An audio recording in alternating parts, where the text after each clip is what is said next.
बीड सरपंच संतोष देशमुखांच्या हत्येच्या निषेधार्थ आज पुण्यात मोर्चा निघणार आहे। सकल मराठा समाज आज पुण्यात जनआक्रोश मोर्चा काढणार आहे।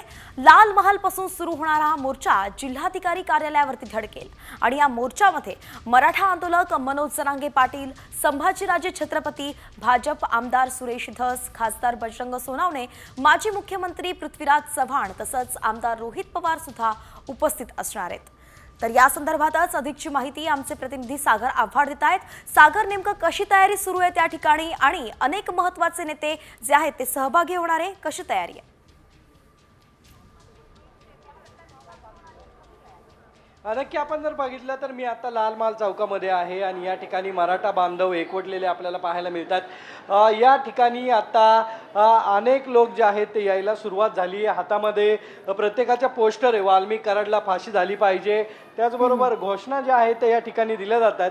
ताई, काय सांगणार तुम्ही? सगळे एकवटलाय, काय मागणी आमची एकच आहे की आमचे मस्साजोगचे जे कैलासवासी संतोष भाऊ देशमुख आहेत सरपंच आणि कैलासवासी सोमनाथ सूर्यवंशी या दोघांचीही ज्या पद्धतीने निर्घुण हत्या करण्यात आलेली आहे तर त्याला न्याय मिळावा कुठेतरी, हीच आमची मागणी। न्याय मिळवण्यासाठी मोर्चा काढलाय। न्याय मिळावा म्हणून मोर्चा नुसता नाही काढला तर अन्यायाविरुद्ध मोर्चा हा जनआक्रोश आहे आणि हा मोर्चा जो काढलाय तो संतोष देशमुख आणि जो दुसरा आमचा सहकारी सोनवणे म्हणून यांच्यासाठी काढलेला आहे की जी निर्घुण हत्या केली। आता ही हत्या म्हणजे शरीराचा असा कुठलाही भाग ठेवला नाही, अशा व्यक्तींना आता आपण संसदेत बसवायचं का? आमची या ठिकाणी अशी प्रमुख मागणी आहे की ह्याचा जो मास्टर माइंड जो आहे त्याला तर फाशी व्हायलाच पाहिजे, पण मास्टर माइंडच्या मागचा जो महामास्टर माइंड जो आहे धनंजय मुंडे यांना त्या ठिकाणी सहआरोपी करायला पाहिजे, कारण याचा मागचा सूत्रधार की आपण जर बघितलं तर सर्व लोक जे आहेत ते एकवटलेले आहेत आणि मुंडेंच्या राजीनाम्याची मागणी करतात।